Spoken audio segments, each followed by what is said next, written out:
Bog svima, pozdrav iz Gross Basketa. Danas imamo jednog vrlo posebnog i dragog gosta, to je trener košarkaškog kluba Cedevita, ali i bivši hrvatski proslavljeni košarkaš Slaven Rimac.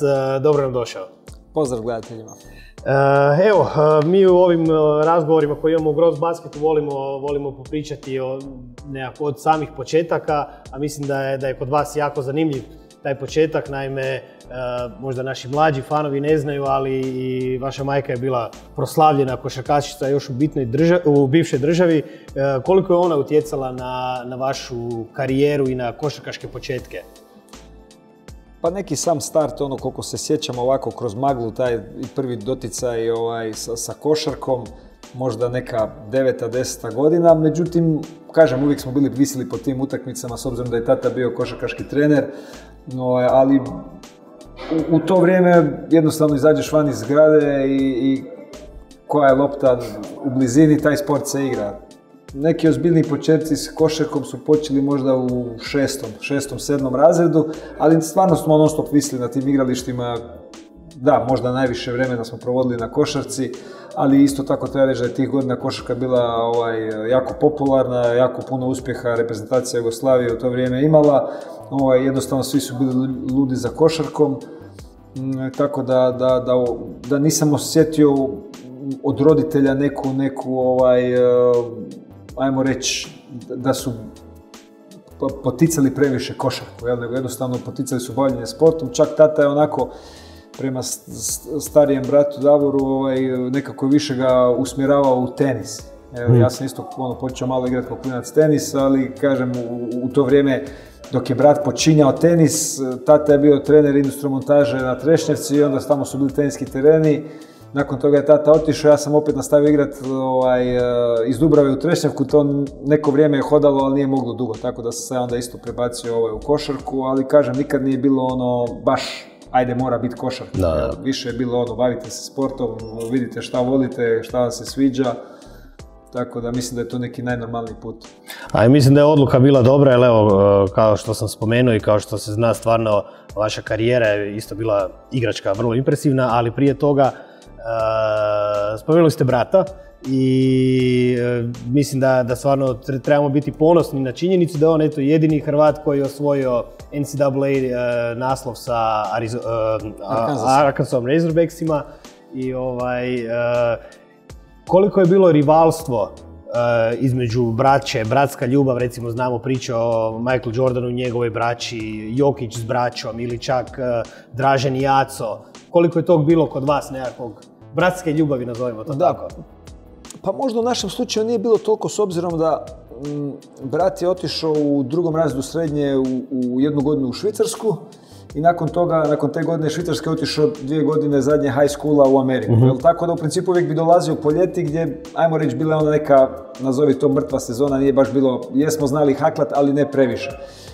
Možda najveće rivalstvo bilo kad ovako malo razmišljam, kad bi išli ko familija, tata, brat i ja, ko trojka na igralište tamo na centru kod nas u Dubravi, i normalno sve druge trojke bi se izuzetno motivirali, napadali na nas, onda kad bi izgubili, bilo bi tu puno zafrkancije, a normalno među nama neke svađe, tako da to su možda neka najveća, ajmo reći, u tom nekom sjećanju gdje smo bili skupa na terenu, ali obično smo igrali skupa.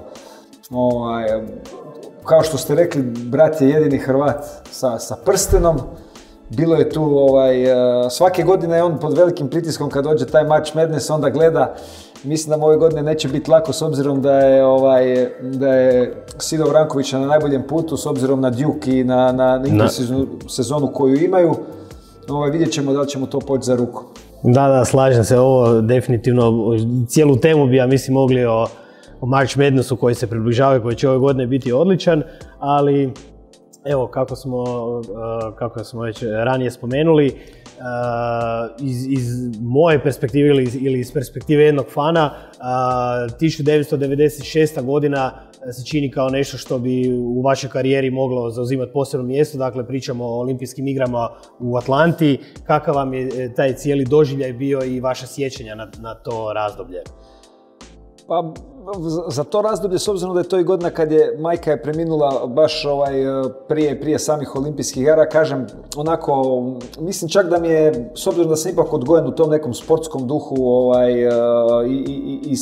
i kroz taj sport jednostavno sve sam ostvario u životu i samo, kažem, mogu biti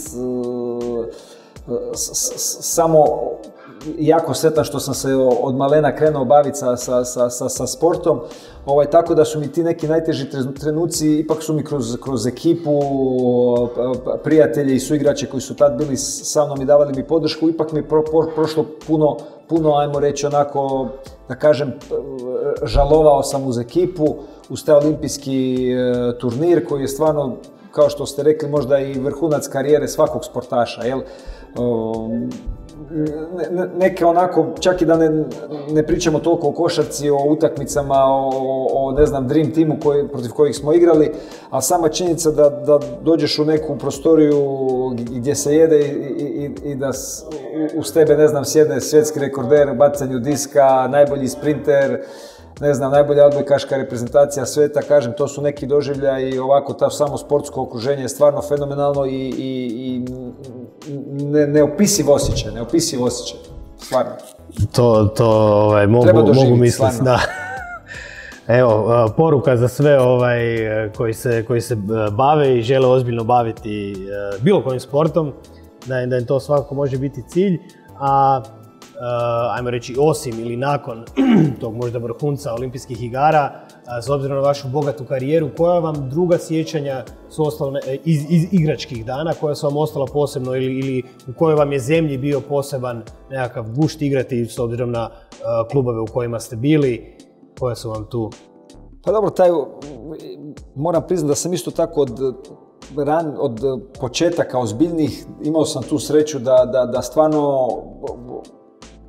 igrači koji su to vrijeme igrali u Ciboni i po reprezentacijama su bili stvarno, imali smo jednu kvalitetnu generaciju i praktično, ne znam, od kadetskog prvenstva Jugoslavije gdje smo bili prvaci, juniorsko prvenstvo gdje smo, znači od malena me pratio, ajmo reći, taj uspjeh i ta neka i kolektivna ostvarenja i individualna ostvarenja. Tako da mi je jako teško sad reći da, to je najbolji, možda kad razmislim ta stvarno, ta Turska gdje možda od jednog kluba koji nikad nije bio među prve 3 momčadi u turskom prvenstvu i gdje nije lako, s obzirom da je klub bio iz Burse, a većina stvari i saveza i ekipe sa velikim brojem navijača, Galatasaray, Beşiktaş, Fenerbahçe, sami potući se s njima i biti bolji od njih.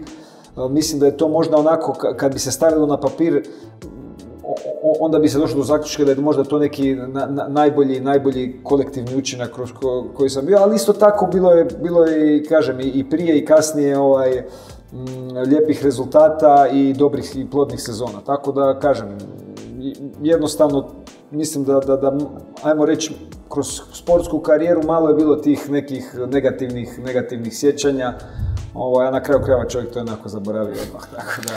A evo, kako ste spomenuli, znači, taj stvarno veliki uspjeh u Turskoj s Tofašom koji ste ostvarili, nedavno ste kao trener imali priliku voditi Cedevitu protiv svog bivšeg kluba, izazove li to nekakve posebne emocije ili kad se evo jedan klub koji vam je ostao vrlo blizak, pa onda se sad kao trener pojavljujete s druge strane parketa, ajmo tako reći, protiv njih? Pa normalno, sigurno da čovjek osjeća neku privrženost, sam taj susret, pogotovo što smo igrali tamo, priredili su nam i određen doček, u smislu neki video vol, pa neki kratki film o tim godinama, tako da sigurno da je to sve, to su one najljepše stvari u sportu i kažem, s jedne strane nikad nije lako igrati takve utakmice, ili vodit, a opet s druge strane, profesionalci smo, na kraju krajeva kad završi utakmica, prijatelji smo, žestoki suparnici na terenu, a poslije toga prijateljski odnos, cijeli život sam vodio se nekakvim takvim stvarima, tako da za mene to nije problem nikakav. Odlično. A sad kad smo već prešli prema vašoj trenerskoj karijeri, opet iz moje perspektive mislim da se kao definitivno jedan značajan rezultat i podvig može može se smatrati osvojen naslov prvaka ABA lige sa Cibonom, koji je tada predvodio još uvijek vrlo mladi Dario Šarić. Kako vam je sjećanje na to i kakav je taj proces cijeli bio? Pa isto tako, kažem, pogotovo na kraju sezone, kad se čovjek okrene i ako ta sezona uspješna, mora biti sretan i radostan zbog puno stvari. Mi smo moj pomoćni trener Jurica Golemac, ja smo došli u jednu situaciju gdje smo bili, ajmo reći, u situaciji financijski problemi, puno igrača ih se otpisalo, i trebali smo, niko nam nije stvarno nikakav pritisak, jednostavno vodili smo se nekim svojim motivima i željom da se dokažemo i vidjeli smo odmah u startu potencijal u toj ekipi, nismo znali normalno koliko ekipa ta može. Međutim, čim smo sjeli skupa, odmah smo, s obzirom da se ja Darija poznavao bolje, ja sam rekao, ne poznaš još dečka, Jurici, ali vidjet ćeš da se u njemu krije onaj igrač koji stvarno može nositi ekipu, koji nam može dati dodatnu kvalitetu i obranu i napadački, što je izuzetno bitno. I tako da smo ga mi kroz to neko najranije vrijeme odmah počeli promovirati u glavnog igrača. Jednostavno, igrao je fenomenalno, ekipa ga je pratila. U to vrijeme isto tako playmaker Gerald Blessing, koji s tim nije imao problema, nego imali smo sreću da je to stranac koji drugi čini boljima. I kažem, stvarno sa maltene 6-7 igrača u rotaciji izdržati cijelu ligu, možda ne cijelu ligu, ali sigurno jedno 15 kola i sam taj Final Four nije bilo jednostavno. Međutim, ogroman motiv, ogromna želja, puno rada, puno znoja. I kažem, na kraju je završilo sve sretno po nas. Nažalost, nismo iskusili tu Euroligu koju smo zaslužili tada, spletom okolnosti, ali kažem, mislim da je u sportu je najbitnije da čovjek da sve od sebe i onda taj neki uspjeh koji ti svojim radom zaslužiš dočekate negdje. Da li te dočeka odmah, za 2 godine, za 5 godina, možda čak i na neki drugčiji način, možda ne kroz sport, možda kroz kasniji život. Kažem, mislim da ovako, kad čovjek krene u taj sport, pogotovo mlađi, naime, uopće ne shvaća koliko mu to iskustva donese, koliko je jednostavno snažni boriti se s nekim situacijama u životu koje sve dočekaju i koliko kroz taj sport jednostavno dobije prijatelja i tih nekih veza, konekcija koje kasnije su bitne. Evo, još stvarno puno odličnih poruka za sve naše gledatelje i baš hvala na toj inspiraciji, čak bih rekao. A evo, sada ćemo onda preći baš u sadašnjost, ali zapravo nekako se nadovezati na rad s mladim igračima i na nekakve perspektive. Dakle, vi ste trenutno trener, ajmo reći, prve ekipe košarkaškog kluba Cedevita, ali ste sezonu počeli vodeći ekipu koja igra nacionalno prvenstvo i upravo tu ste radili sa puno mladih igrača. Kakve su vaše očekivanja i procjene za budućnost hrvatske košarke s obzirom na sve te mlade igrače koji dolaze? Mislim da kad se pogleda ovako nazad, da ne idemo sad u neko duže vremenski period, ajmo reći nekih 5-7 godina. Definitivno mladih igrača ekstra kvalitete je bilo. Da li igrači koji su otišli ranije pa ne znam, karijeru gradili kroz neku Barcelonu ko Hezonja ili Šarić kroz Hrvatske ili ne znam taj Bender koji je isto tako bio kroz Makabi ili naši Zubac i Žižić. Definitivno kod nas ima tih ekstra kvaliteta, ekstra potencijala ima. Znači to definitivno. Međutim, mislim da je taj sustav koji se isto sad treba isto to naglasiti, počeo mijenjati i počelo se malo više razmišljati. Mislim da to ide na bolje. Opet, najviše to ovisi prije svega o sustavu natjecanja i realno ljudima koji vode klubove. Zna se jako često desiti, recimo imamo situaciju u našem klubu da pojedini igrači su kroz 4-5 godine vođeni od strane 4-5 trenera.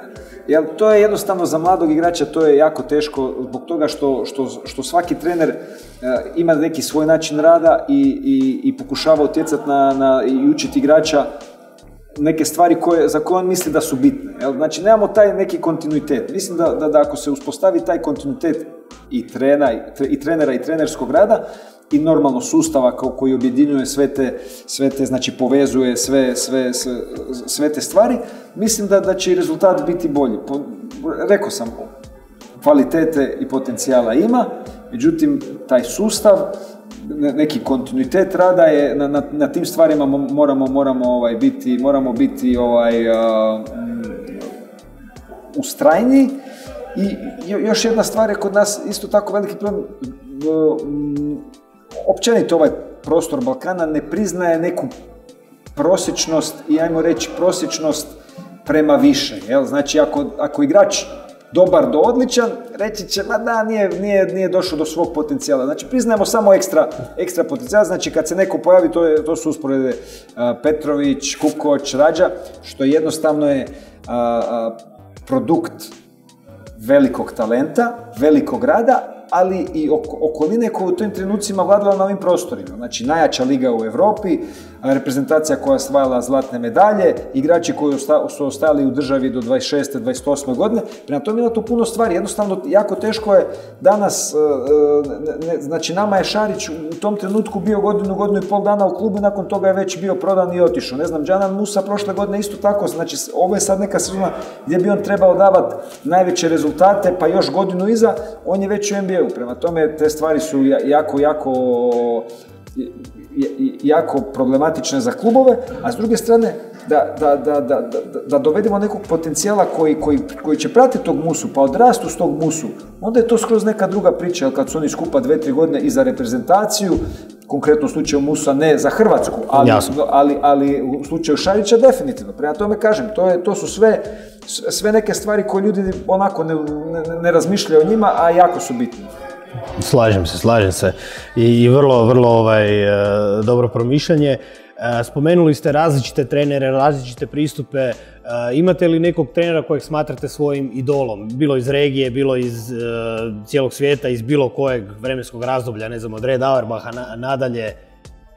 Nekog trenerskog idola, kažem, većinu trenera cijenim, nekog idola nemam, komuniciram, nije tajna da, znači, ja onako puno trenera poznajem još kroz košarkaške igračke dane, tako da dignem slušalicu, nazovem, mogu doći 5 dana, u većini slučajeva svi mi dozvole, dođem, gledam, uzmem stvari koje mi se sviđaju, opet imam neke svoje onako ideje koje su danas možda ovakve, sutra se malo promijene, što je logično.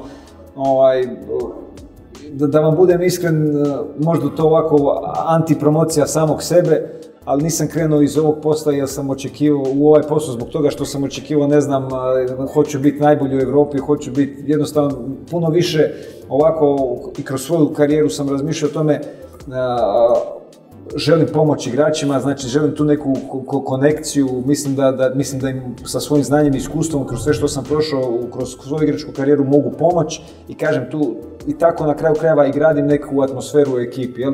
Da igrači znaju da im želim pomoći, da stojim na raspolaganju.